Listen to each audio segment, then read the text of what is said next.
Hello दोस्तों, फ्यूसिस learning के platform पर आप सभी का वेलकम है। तो बहुत दिन बाद वापस से आए हैं। आज हम बात करेंगे डाइलेक्ट्रिक एंड कैपेसिटेंस। आज हम बात करेंगे डाइलेक्ट्रिक एंड कैपेसिटेंस की। तो सबसे पहले हम बात करते हैं कि ये वर्ड डाइलेक्ट्रिक बेसिकली होता क्या है। तो आपने दो तरह के जो मैटर हैं उनके बारे में देखा था लास्ट वीडियो में, जिसमें हमने बताया था कि जो मैटर होता है वो दो तरीके से हम पढ़ते हैं। एक होता है आपका conductor and second one is insulator या नॉन कंडक्टिंग मैटर्स। तो जो कंडक्टर होते हैं उनका बिहेवियर आप जानते हो, इनके अंदर फ्री चार्जेस होते हैं, फ्री इलेक्ट्रॉन होते हैं, जो कि उसके अंदर करंट फ्लो के लिए क्या होते हैं, जिम्मेवार होते हैं। लेकिन जो इंसुलेटिंग मटेरियल होते हैं उनके अंदर कुछ इस तरीके का कुछ भी नहीं होता है। जो इंसुलेटिंग मटेरियल होते हैं उनके अंदर आप देख पाओगे कि फ्री इलेक्ट्रॉन नहीं होने की वजह से वो करंट फ्लो नहीं करते हैं। No current is flown, no current is flow through insulators। yes, ये बात आप सभी लोग भली भांति से जानते हो। आज हम बात करेंगे कि एक्चुअल में इनका इस्तेमाल जो है वो किस तरह से हम करते हैं। तो कैपेसिटर एक बहुत ही अच्छी डिवाइस है जिसके अंदर हम किसका इस्तेमाल करते हैं, इंसुलेटर्स का इस्तेमाल करते हैं। तो किस तरीके से इनका इस्तेमाल करते हैं वो देखिएगा। तो सबसे पहले हम हेडिंग डालते हैं conductor versus insulators, conductor versus insulators और डाइलेक्ट्रिक। तो पहला टॉपिक है हमारा कंडक्टर्स वर्सेस डाइलेक्ट्रिक्स। यस, तो सबसे पहले हम यहाँ पे बात करेंगे, देखिएगा जो कंडक्टर होते हैं उनके बारे में। तो कंडक्टिंग कोई भी एक मटेरियल है जिसको आप किसी एक्सटर्नल इलेक्ट्रिक फील्ड के अंदर पुट कर रहे हो, रख रहे हो। क्योंकि हम बात करते हैं इलेक्ट्रोस्टैट्स में इलेक्ट्रिसिटी की, तो कोई एक इलेक्ट्रिक फील्ड हमने यहाँ पे डिफ़ाइन किया है जो कि एक्सटर्नल इलेक्ट्रिक फील्ड है।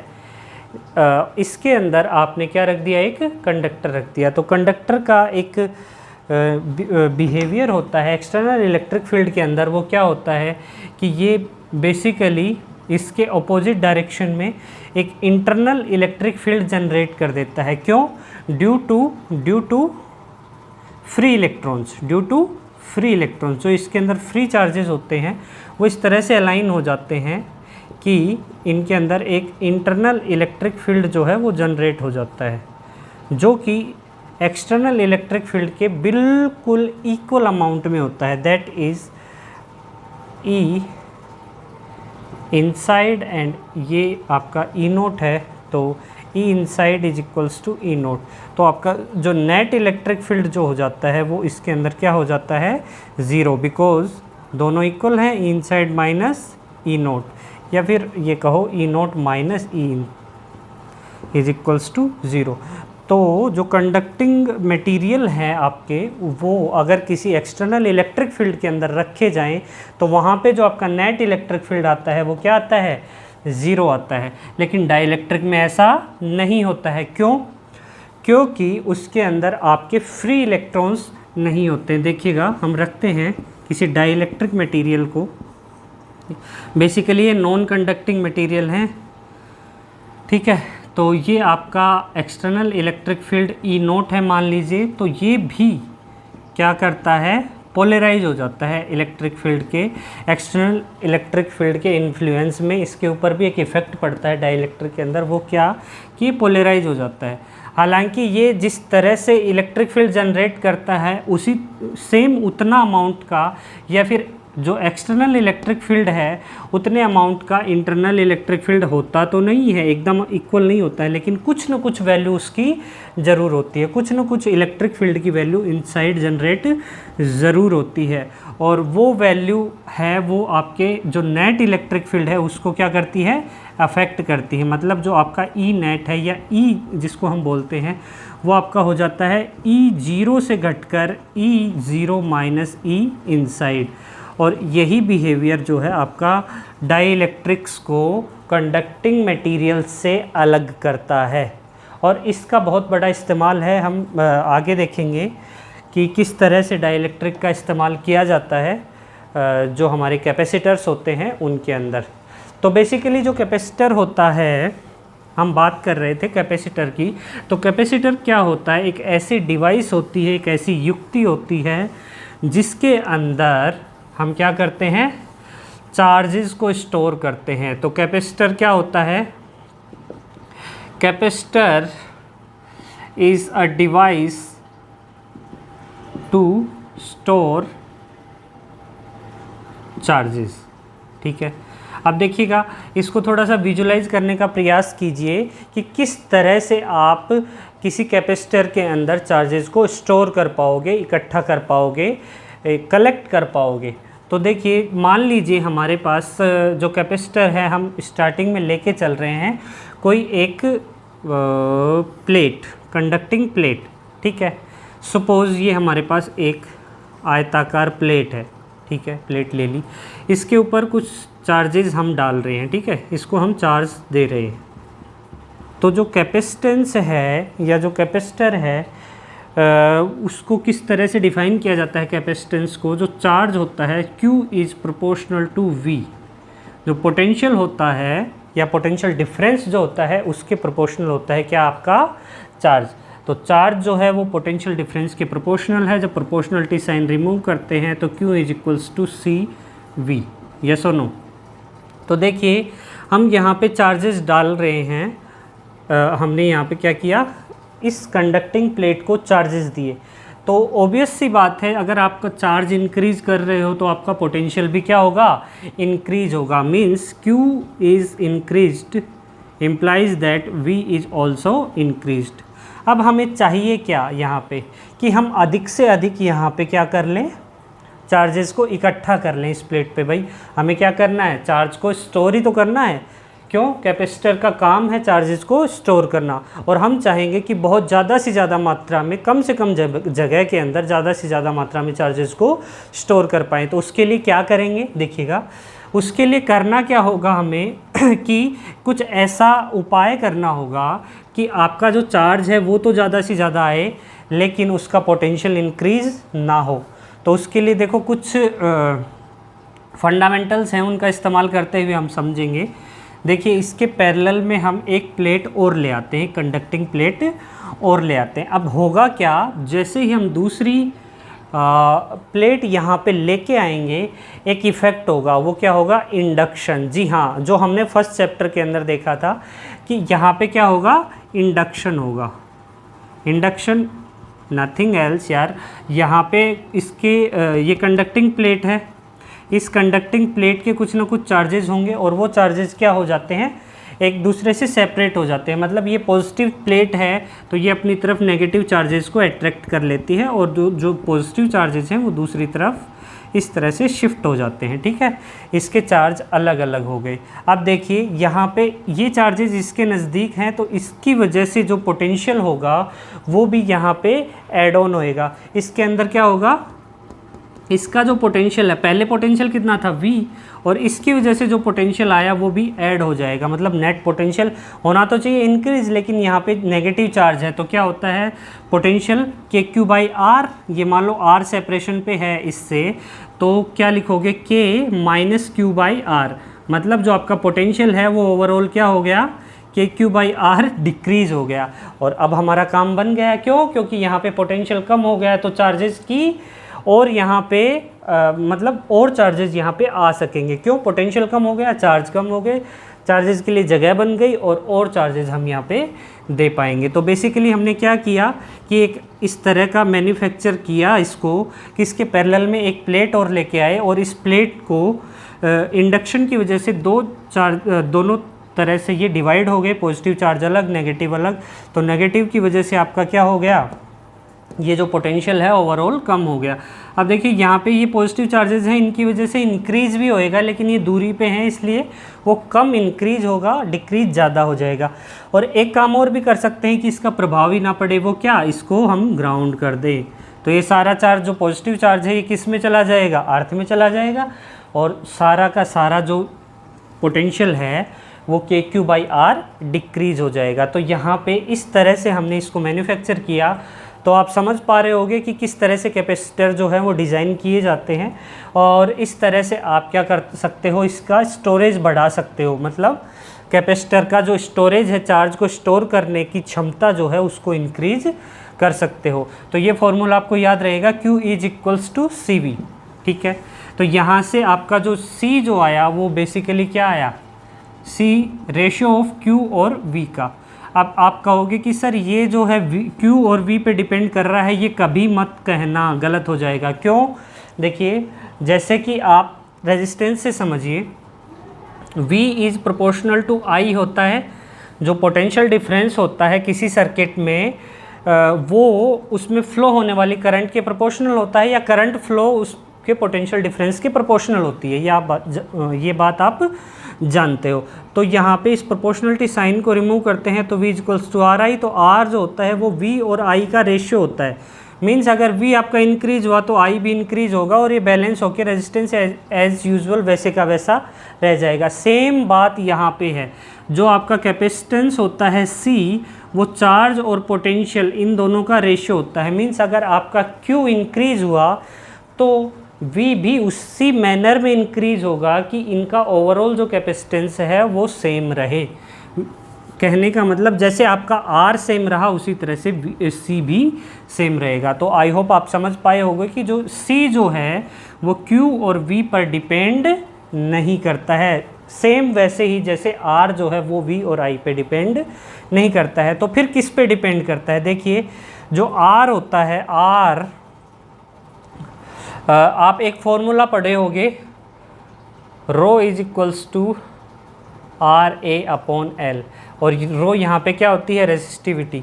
मीन्स क्या हुआ, जो R है, R is proportional to L length and R is inversely proportional to cross section area. जब इनको कंबाइन करोगे तो R इज़ प्रोपोर्शनल टू, ये केवल समझाने के लिए बता रहे हैं, हम कैपेसिटर को समझेंगे सेम इसी मैनर में। R is proportional to L/A, और यहाँ पे प्रोपोर्शनलिटी रिमूव करेंगे तो रो L/A, या यहाँ पे जो रो है वो RA/L आ जाता है आपका। तो R जो है रेजिस्टेंस वो किस पे डिपेंड किया, length of the conductor and cross section area of the conductor. Same यहाँ पे हम कैपेसिटेंस की बात करेंगे। देखिएगा जो C है उसको किस तरह से आप यहाँ पे डिफाइन करोगे। तो देखिए यहाँ पे हम किसका इस्तेमाल करेंगे, गॉस लॉ। गॉस लॉ क्या कहता है, integral E.ds = Q enclosed upon ε0। मान लीजिए हमारे पास कोई एक प्लेट है, तो इसका कोई ना कोई क्रॉस सेक्शन एरिया भी रहेगा, S मान लेते हैं क्रॉस सेक्शन इसका एरिया है, और इसकी जो चार्ज डेंसिटी है, सरफेस चार्ज डेंसिटी, वो सिग्मा है। तो यहाँ पे sigma = Q/S, charge per unit area आपकी क्या होती है, चार्ज डेंसिटी। तो यहाँ पे देखिए E और S, और यहाँ से Q अगर लिखना चाहें तो सिग्मा × S। ठीक है, तो ये देखिए E और S, इलेक्ट्रिक फील्ड और DS, इन दोनों का डॉट प्रोडक्ट क्या होता है, EdS cos थीटा, या E इंटीग्रल करने के बाद ES cos थीटा आप लिख सकते हो। अब देखिए यहाँ पे ये इलेक्ट्रिक फील्ड सरफेस एरिया के या तो पैरेलल होगा या एंटी पैरेलल होगा। मीन्स या तो थीटा की वैल्यू 0 होएगी या फिर थीटा की वैल्यू 180 डिग्री होएगी। पैरेलल होगा तो 0 और एंटी पैरेलल होएगा तो 180। तो उसका इस्तेमाल यहाँ पे करना देखिए करते हैं। क्यू की जगह हम लिखेंगे sigma into S upon epsilon note. S से एस कैंसिल, और ये कोस थीटा है, ये पैरेलल और एंटी पैरेलल के लिए या तो पॉजिटिव आएगा, थीटा की वैल्यू 0 है तो 1 और 180 है तो -1। तो हम इसको मोड के फॉर्मेट में लिख सकते हैं, मीन्स कोस थीटा रिमूव करके सिग्मा अपॉन एप्सिलॉन नोट, ये क्या होता है आपका इलेक्ट्रिक फील्ड होता है। ठीक है, अब देखिए यहाँ से आप इलेक्ट्रिक फील्ड से आप किस तरह से कैलकुलेट करोगे पोटेंशियल। तो जैसे आपने स्टार्टिंग में देखा था, जो पोटेंशियल की डेफिनेशन पढ़ी थी वो क्या पढ़ी थी, इलेक्ट्रिक फील्ड और पोटेंशियल के बीच में रिलेशन dV/dr होता है।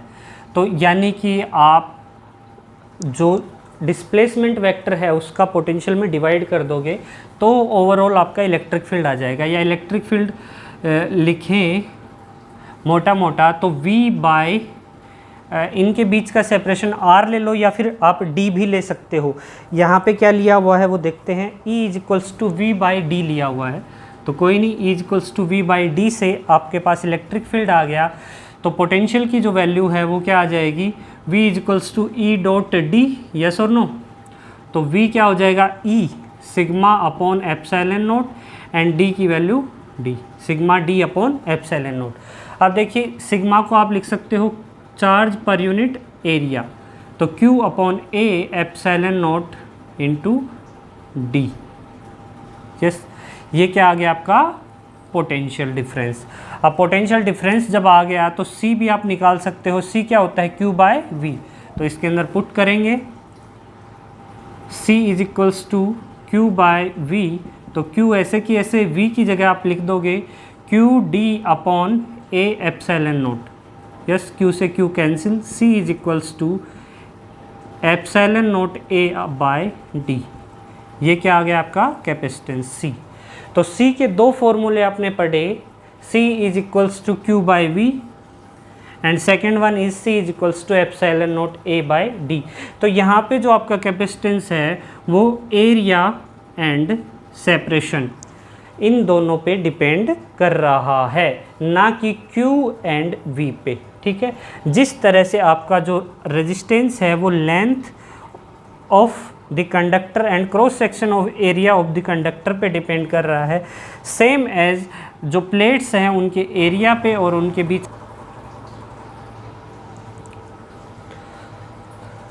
ओके फ्रेंड्स, तो हमारे पास एक न्यूमेरिकल गिवन है, उस न्यूमेरिकल में दिया हुआ है कि एक parallel plate capacitor has plate area 25 centimetre square. तो सॉल्यूशन है हमारे पास, यहाँ पे आपको फाइंड आउट करना है the charge on the capacitor. आपको क्या निकालना है, charge Q on the capacitor. तो देखिए आपको यहाँ पे प्लेट एरिया A दे रखा है कितना, 25 सेंटीमीटर स्क्वायर। MKS में कन्वर्ट करें तो 25 × 10⁻⁴ मीटर स्क्वायर। ओके, एरिया हो गया। सेपरेशन ऑफ इसके बीच का सेपरेशन कितना है, 2 mm, यानी 2 × 10⁻³ metre. 2 mm between the plates. The capacitor is connected to the battery, और बैटरी का वोल्टेज आपको गिवन है, पोटेंशियल डिफरेंस 12 वोल्ट। ठीक है, तो आप जानते हो यहाँ पे आपको चार्ज कैलकुलेट करना है, तो Q = C × V। कैपेसिटेंस अगर आपको यहाँ पे कैलकुलेट करना है, देखिए आपको यहाँ पे C की वैल्यू चाहिए, V आपको गिवन है कितना, 12 वोल्ट, यस और नो। तो C चाहिए, तो C को आप कैसे कैलकुलेट करोगे, एप्सिलॉन नोट A/D, यस और नो। C = अभी हमने इसको डेराइव किया था इस फॉर्मूले को, C = epsilon note A/D। C क्या हो जाएगा आपका, एप्सिलॉन नोट A/D। तो वैल्यू पुट करते हैं, एप्सिलॉन नोट की वैल्यू कितनी होती है, 8.85 × 10⁻12, यस और नो। और एरिया आपको गिवन है कितना, 25 × 10⁻⁴, और D जो सेपरेशन है वो है 2 × 10⁻³ तो देखिए इसको कैलकुलेट कर लीजिए सेपरेट करके। 8.85 जो C है आपका आएगा 8.85/2 इंटू 25 इंटू 10⁻12 और -4 -16, तो ये बचेगा -13। तो इसको डायरेक्टली मैं इसका सॉल्यूशन लिख रहा हूँ। ये आपका आ जाएगा 1.33 इंटू 10⁻10 कूलम, 1.33 इंटू 10⁻10 कूलम। तो इस तरह से आपसे डायरेक्टली फार्मूला बेस्ड न्यूमेरिकल्स भी पूछे जा सकते हैं एग्जामिनेशंस में। तो ये था आपका कैपेसिटर, और कैपेसिटर में भी पैरेलल प्लेट कैपेसिटर नंबर 1 हमने कर लिया है।